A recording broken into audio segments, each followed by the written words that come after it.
મામડિયા ચારણની 7મી દીકરી જાનબાઈ, સાતેય બહેનોમાં સૌથી નાની આજે ભક્તોના દુઃખ દૂર કરે અને માં ખોડિયાર તરીકે પૂજાય.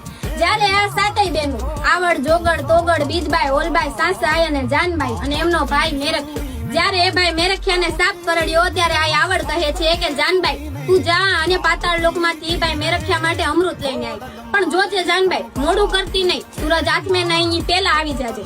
જાનબાઈ જડ જાય છે પાતાળ લોકમાં ભાઈ મેરખ્યા માટે અમૃત. ત્યારે એ રસ્તામાં સિંહથી ગાયોના ટોળાની રક્ષા કરવામાં જાનબાઈને મોડું થઈ જાય છે અને સૂરજને આથમવાનો સમય થઈ જાય.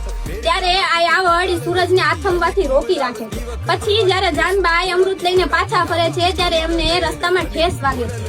ખોડાતા ખોડાતા જાનબાઈ ઘરે પાછા ફરે છે. એમને આવતા જોઈ આ આવડમાં કહે છે કે ખોડી આટલું મોડું કાં કર્યું, તારી હાટું મારે સૂરજને રોકવો પડ્યો. આ સાંભળીને જાનબાઈ રીસાઈ જાય છે. પછી આ છયેય બહેનો આવડ, જોગડ, તોગડ, બીજબાઈ, ઓલબાઈ અને સાસાઈ જઈને જાનબાઈને મનાવે છે. ત્યારે જાનબાઈ કહે છે કે એક તો હું તમારા છયેય બહેનોમાં સૌથી નાની, તમે છયેય બહેનો મને કામ શીંધો અને મારાથી ભૂલ થાય તો પાછા મને ખીજાવ, મારે તમારી યારે નથી બોલવું. ત્યારે આ આવડમાં કહે છે કે બેન જાનબાઈ, મેં તને ખોડી કીધું, તને ખોટું લાગી ગયું, પણ જા આજથી આ જગત, આ બ્રહ્માંડ, આ દુનિયા તને માં ખોડિયાર તરીકે મૂકશે.